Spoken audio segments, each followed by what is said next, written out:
és un teixit tecnològic que en principi es va crear per unes necessitats d'una malaltia que ha anat evolucionant a Sutran 2.0, amb el qual, en aquest cas, que estem aquí, que avui és una festa del 4x4, és una de les nostres, diguéssim, estem creixent en diversos aspectes, i un dels que estem creixent és amb l'aspecte del motor, de l'esport en general, i avui estem acompanyats de 2 pilots de l'equip KH7 que van portar les nostres prendes al París-Dakar. Home, per nosaltres ha sigut un avantatge això d'anar sempre net i sense les taques de suor típiques d'estar 10 hores dins de la cabina, i més ara els Dakars argentins, que estem a ple estiu amb 50 graus, vull dir que per nosaltres ha sigut un encert total. Molt bé. Sí, bueno, es una prenda que se lleva muy bien, que es muy ligera, aparte transpira fenomenal, y bueno, la verdad es que el año que viene, si Dios quiere, pensamos llevarla otra vez. Repetirem. Bueno, experiència aquest any, cada any és una mica diferent. Aquest any potser ha sigut una mica més dur, l'organització ha preparat un recorregut en alguns dies dura, després s'hi ha afegit el tema de la calor, sobretot a Argentina, hem estat a dies de 50-52 graus, això ha fet que potser la pista que a priori era dura es convertís en més dura per al tema de la calor, sobretot pels motoristes que han patit molt, i els cotxes. Però bueno, en definitiva és el que tothom vol, que sigui una carrera dura, que el Dakar ha de ser dur perquè per definició ho ha de ser, i nosaltres ens n'hem sortit, ens ha costat bastant, ens han fet patir bastant, però ens n'hem sortit, y por eso estem contents. Sí, bueno, ha sido este año un Dakar como los de antes, es decir, ha primado la dureza sobre la velocidad, han sido etapas muy machaconas, y bueno, nosotros, como somos unos diésel que no gasolinas, pues nos ha ido muy bien, hemos tenido nuestras dificultades, sobre todo un día en el, ¿cómo era aquello? El depósito del 8, el budo grande del 8, pues nada, rezamos todo lo que sabíamos y al final salimos, pero lo pasamos una mica malament, però bueno, l'any que viene más.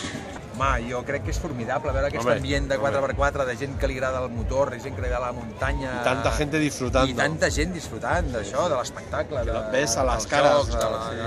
de tot. El tiempo acompanya encima, bueno, maravilloso. Espectacular, ha sigut una experiència molt maca. Jo crec que,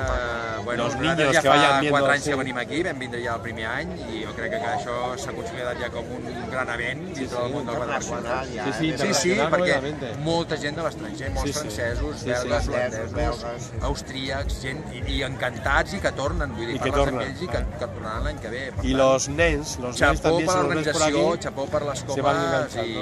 enhorabuena, enhorabuena y enhorabuena.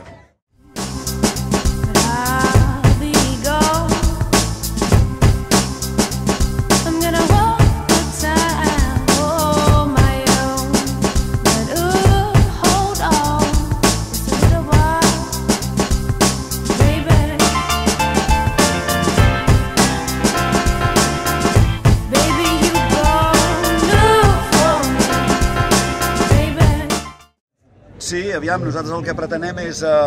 som aficionats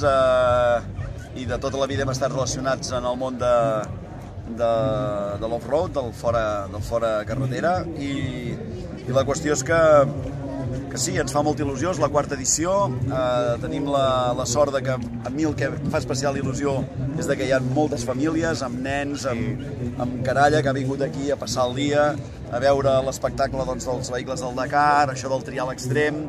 i després la gent amb el seu tot terreny a disfrutar per les pistes que tenim aquí, que aquí hi ha una orografia a les comes que ajuda molt, i de fet que la gent li veguis el somriure dibuixat a la cara vol dir que s'ho estan passant bé i que realment el tot terreny ben entès